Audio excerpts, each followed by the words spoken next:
Budget 2024-27 ને છોટાઉદેપુર જિલ્લા ભાજપે વધાવ્યું. જિલ્લા પ્રમુખ ઉમેશભાઈ રાઠવાએ પ્રેસ કોન્ફરન્સ કરી બજેટની પ્રશંસા.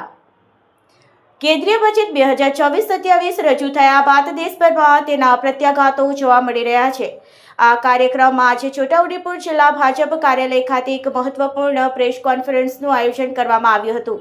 છોટાઉદેપુર જિલ્લા ભાજપ પ્રમુખ ઉમેશભાઈ રાઠવાએ મીડિયા સમક્ષ બજેટની વિવિધ જોગવાઈઓ વિશે વિસ્તૃત માહિતી આપી હતી અને તેમને આવકાર્યું હતું.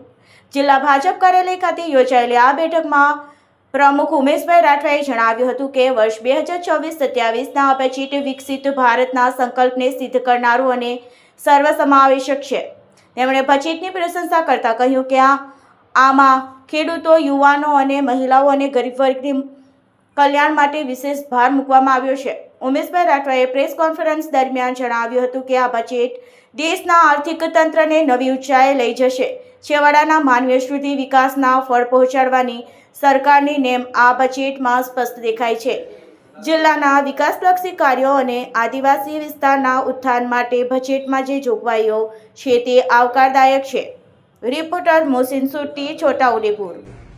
કેન્દ્ર સરકારનું માન્ય નરેન્દ્ર મોદી સાહેબના નેતૃત્વની અંદર શ્રીમતી નિર્મલા સીતારામનજી દ્વારા વર્ષ 2026-27નું બજેટ એ સર્વસ્પર્શી અને બધા જ વર્ગોને સમાવેશ કરતું આ બજેટ રજૂ કરવામાં આવ્યું છે. બજેટની જોગવાઈ 53.5 લાખ કરોડ રૂપિયા જેટલી માતબર રકમનું બજેટ બનાવવામાં આવ્યું છે. વિકસિત ભારતની સંકલ્પના 2047 સુધીમાં ભારતને આત્મનિર્ભર બનાવવાની જે નેમ છે એને બળ પૂરું પાડે એવું બજેટ આમાં રજૂ કરવામાં આવ્યું છે. ઔદ્યોગિક ક્ષેત્રે નારી શક્તિને પ્રોત્સાહન મળે, યુવાનોને પ્રોત્સાહન મળે અને ખેડૂત વર્ગ, પશુપાલન આ સૌને સ્પર્શે એ પ્રકારનું બજેટ રજૂ કરવામાં આવ્યું છે. એને હું છોટાઉદેપુર જિલ્લા ભારતીય જનતા પાર્ટીના પ્રમુખ તરીકે વધાવું છું, આવકારું છું.